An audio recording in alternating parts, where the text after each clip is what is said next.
This is absolutely huge for Montreal on a night where they desperately needed a bounce back after a horrible performance. We get great performances across the board from Newhook, from Dach, from Suzuki, from Caufield, and especially from our boy Jake Evans playing incredibly offensively and defensively. We got a lot to break down in the game, but it's not just that, Jesse. Laval has played 2 games in 2 nights with some stellar performances, including ones from Joshua Roy and Florian Xhekaj getting his first career AHL goal. We also got a little note on Michael Hage, so stick around for all that on this episode of Habs Digest. And we're going to jump straight into it, Jesse. And I want to open just quickly with Michael Hage. And he has shown that he's the real deal for sure. He has 7 points in 6 NCAA games. We all know that. But they played recently an exhibition game against the U.S. National Team Development Program. And, well, who else would have possibly scored the OT winner but Michael Hage on the power play? But to be fair, there he is. He launches that into the back of the net. Goalie a bit out of position, but it doesn't matter, Jesse. Just wanted to quickly touch on him because he's been one of the best stories. I mean, other than Demidov, this is the Habs prospect, not in the NHL, of course, that has caught everyone's attention because of how dominant he has looked. I know it's against the national development team on the power play in overtime, but even to see this is still just so cool from him. Michael Hage is looking elite right now Yeah. for Michigan, like the guy, and he actually knows it. It's amazing to see his confidence is growing each and every game. We see this right here, like the goalie's so out of position because he's just really setting up this play so well, like the whole way. And I love how once he gets the puck, he decides like, okay, I'm just going to take control of this. I've kind of set it up. I gave some opportunities for my teammates. Now I'm just going to let it rip it. So love to see him kind of knowing that he is that guy for the Michigan team here. And also even just to get that power play going on where that game winner happened, it was like his stick handling going into that was absolutely elite, just pulls an absolutely phenomenal toe drag and then takes it inside to the net with showing again some amazing hands there, really in close with the goalie, almost scoring right there before drawing a play to eventually get the game winner. So again, this has to feel so good from being a freshman, just kind of come on this team and completely kind of take over. So Josh, I have to say, like, I knew that he was a good player, but I am super impressed from what I'm seeing from him so far. Yeah, I was a bit surprised. I mean, he was already that, like when he started the season on the second line, he was the highest freshman in Michigan's lineup, and he's now their first line center, and he has been a primary offensive driver for that team, and he has looked phenomenal doing it. So yeah, I've been very impressed with Hage. We knew we had some high hopes for him. We're like, let's just see how college goes. It's been going better than expected. So awesome stuff from him. I know we'll keep you guys all up to date on all things Michael Hage because he's very, very exciting. But we got some other stuff to talk about quickly, and we will get into the game in just a minute. I know you guys are waiting for it. We got some fun stuff coming up for that, some new animations. Stick around, but I want to talk about the Laval Rocket real quick, Jesse. And the Laval Rocket, hopefully I didn't hide it, there it is. They played 2 games in 2 nights. This is from Friday night. I also got the one from tonight, or maybe from Saturday night if you're watching this on Sunday. Not really sure. It is a bit late. But there have been some big stories here. Joshua Roy, number 1, scored a goal and an assist today on Saturday, but he had a goal in this last game. But the big thing from this last game, not only is it Jakob putting up a .900 save percentage, getting a win again with only 3 goals against, Florian Xhekaj, Jesse, getting his first goal. And it was a snipe as well. I unfortunately don't have the clip, but he was fed a nice pass in the slot and pocketed it. There have been some great performances here. Alex Barré-Boulet has been dominant with the A on his chest. Joshua Roy, Philip Méchard is unfortunately hurt now as well, so there's some opportunity in the lineup. But I've been really impressed, but mostly it's such a positive thing to see Florian score that first one. Yeah, the guys that we want to see step up for the Laval Rocket are absolutely doing that. And we know that Florian Xhekaj can shoot it, right? So it's so nice to see him getting rewarded now to a little bit more of those professional ranks where we're seeing, okay, that shot definitely does translate. Jakob Dobach, his strong play is continuing as well. And Joshua Roy, like, it was so important, like, Josh, we were wondering, like, how would he respond to getting demoted? There's been a little bit of noise around him kind of late, right? But on the ice, he is taking care of business, which is absolutely unreal to see, kind of stepping up. And we see ABB being a no surprise there, but being a phenomenal AHL player. You have to feel for himself as well. If he continues that, he's going to get his chance in the NHL again. Yeah, I mean, we saw Josh Anderson go down. We don't know as of right now if he's hurt for long term or what's going on, if it's just a bruise or if it's more serious, whatever. But if there ever is another wing spot being open, it's probably Joshua Roy or even Alex Barré-Boulet. Those 2 guys have been rolling. Barré-Boulet, unless I did the math wrong, I'm pretty sure he's up to 7 points in 4 games. And Joshua Roy, after starting the season with a 2 or 3 game pointless streak. He's now back up to a point per game with 6 points in 6 games as him and Barré-Boulet have been rolling. Even Luke Tuck getting a couple goals on the board there, and I accidentally cut off the goalies, but Connor Hughes got the win, letting in only 3 goals tonight as well as they beat Utica 4-3. So some great stuff coming out of Laval, and let us know your thoughts on Joshua Waugh. What is it, Waugh or Alex Barré-Boulet that you would call up if another wing spot gets opened up? I think a lot of you would say Waugh, but I want to hear your thoughts down below. Final thing, Jesse, it's time to get into the game. We all wanted to talk about this. This is massive. This is huge for the Habs. They needed a bounce back game. They needed to prove that they are not the team that we have seen. And my gosh, did they ever do it? I mean, not only was the defensive intensity there, still some lapses, for sure, but it looked much improved. The penalty kill was absolutely phenomenal, but more than anything, the offense just started to click. We saw that first line have those stretches of domination that we've wanted to see. We saw Cole Caufield put in his 7th goal in 8 games. He is just unbelievable. We see Alex Newhook, our boy, getting his 2nd of the season, and Kirby Dach getting an assist on that one, and a goal here as well. Kirby getting his 1st of the season. He desperately needed that. And I mean, Jake Evans, there's a lot of stuff to talk about today, Jesse. We got some fun animations here. We got to get into it here. You know when our boy Kirby scores, we're bringing it back. We're bringing back the Kirby strike. I mean, we didn't have this one originally, but when Kirby strikes, he strikes. I want to talk about him first, Jesse, because he's been one of those stories that we've really wanted to talk about for Montreal. And I was so happy to see him have a bounce back game today. Yeah, a little bit of a renaissance game for the Habs tonight. Like all the guys that really need to score, Kirby Dach included, along with Newhook and Armia, they're getting that monkey off their back. It's been a long time for Dach. It's almost been like a year and a half before scoring in the NHL. And you could tell kind of prior to that goal, he was kind of getting some chances in this game, but you could tell he was getting down on himself. He was in his head. He was kind of thinking a little bit too much.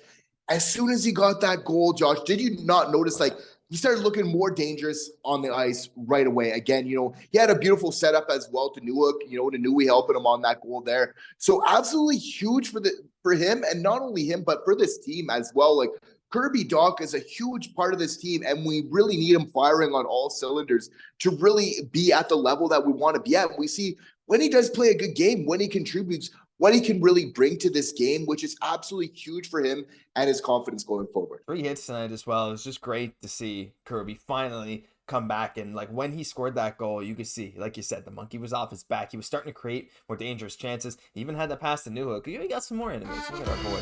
Oh man, brings me back home. I can smell the salt water air in the air tonight, guys. This is unreal to see him play. Well, I just had to throw that in there. We got a few little fun things coming, but awesome stuff from them.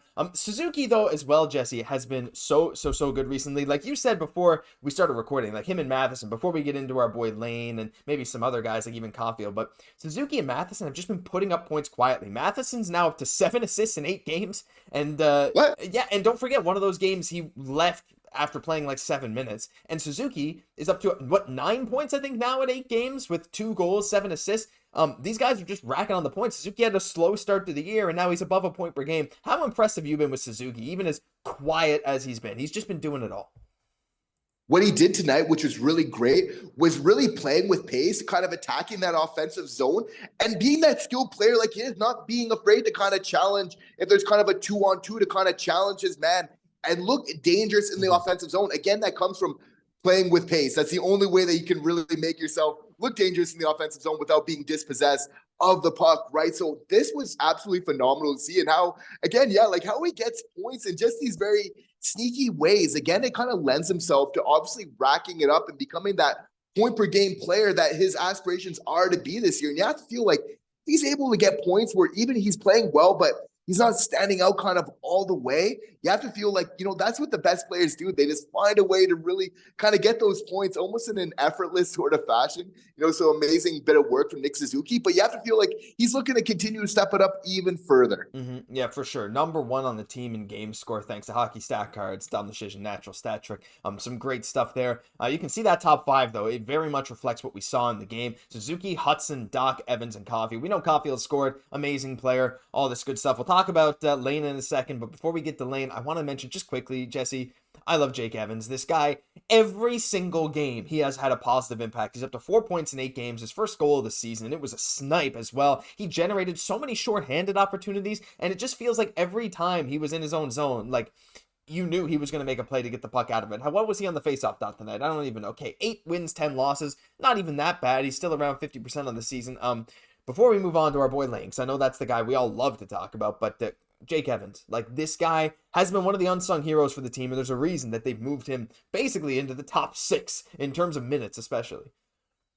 And one of the best starts that he's really had with the Montreal Canadiens. And I find that he's such a key player. Like, if this team wants to find their identity, they need players like Jake Evans really going out there and playing like the way that is, being hard to play against. Again, that was a big thing for Marty. It's like they want to be a tougher team to play against. And Jake Evans, what he's doing, you know, even though he's not kind of the biggest guy throwing those hits, still being involved, you know, still has a decent size, but not afraid to really get involved physically. And we're seeing how that's really translating to the other side of the ice, right? We always knew we could kind of play very well in the PK, but Josh, like, how about that shot to really start it off? Like, Monty does a big save, and it's often like that early in the game. If you can kind of get your goalie, make a big save, there's a good chance that you're going to probably get your opportunity at the other side of the ice there. So again, you know, Jake Evans, this really continued. It has to be a really good, feel-good story for him, right? For a player that's always kind of doing these small things right. In a certain way, it's kind of setting those examples for the rest of the Habs. Play that little bit of that smarter, you know, kind of safer game, but that really translates to winning hockey games. Yeah, don't forget how long it took him to get his first goal last season. And he got it off his back pretty early in this one. So very, very happy. And you're right. Like,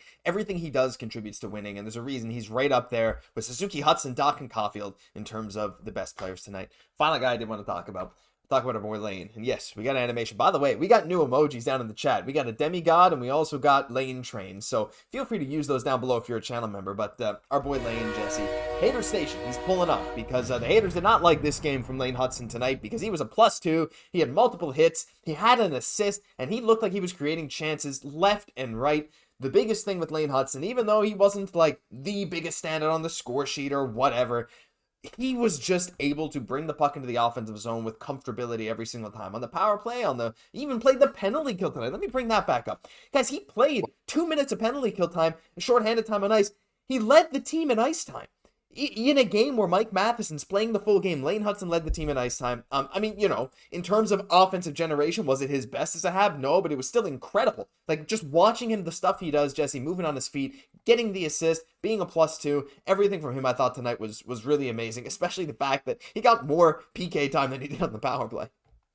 Yeah, Lane Train, the little train that could, you know, and obviously, like, he's playing well offensively, leaving Hater Station, leaving them in the dust, but really, like, playing so well defensively, like, as well. I think that's one of the biggest ways that he stood out, and that this game kind of goes to show that he can be effective while still influencing the game offensively, but while still having a better mindfulness of his kind of positions defensively. And I would say that as a whole, like, with Xhekaj included, just as a general, minus some lapses, just it's okay to kind of stay a little bit further back in your defensive zone to play a little bit of that safer game. I just saw him a lot more kind of prepared for what might potentially come his way for types of counterattacks and just kind of being in position, not having to skate to kind of get in position, already kind of being there for me is kind of a big thing for him. Because again, you got to play that side of the game. Those offensive opportunities will come. So it's all about just kind of maybe playing a little bit of a tidier game in his own end. And we know what he's going to do when he gets the puck, really. So it's quite simple for him there. You have to feel like that goal is really coming soon. It's just going to be a matter of time for a player that's able to get so many points. And again, you know, he got a point again tonight in the NHL. It's only a matter of time where one of those points is going to be a goal very soon. So prepared to see that soon. Very soon, Habs fans. It's coming sooner than later, for sure. Also, you mentioned Xhekaj. Just give a shout-out to Xhekaj being back in the lineup. And Marty was trusting him enough to play 20 minutes tonight. I thought he played well. He played a physical game. He played a solid game. Not many mistakes. Wound up for a couple of slap shots that I was afraid was going to kill someone. But he played very solid. They rewarded him. He was the third most used player, second most used player at even strength. I think third behind Hutson and Matheson. And he even got 2.5 minutes of PK time. So shout-out to Xhekaj. But Lane Hutson was amazing. Everything was amazing. What a win on a Saturday night. But the Habs go back-to-back on Sunday. So we're going to have to wait and see. And I believe, is it Philly tomorrow? I could be wrong, but I think it is. We get to see our boy Matt Vemichkov. So going to be very, very interesting. But that'll do it for this episode of Habs Digest. If you enjoyed, leave a like, comment, subscribe to the channel. Thank you all so much for watching like you do every single day. I'm Josh Gosse, my co-host, Jesse Poirier. We'll catch you in the next one.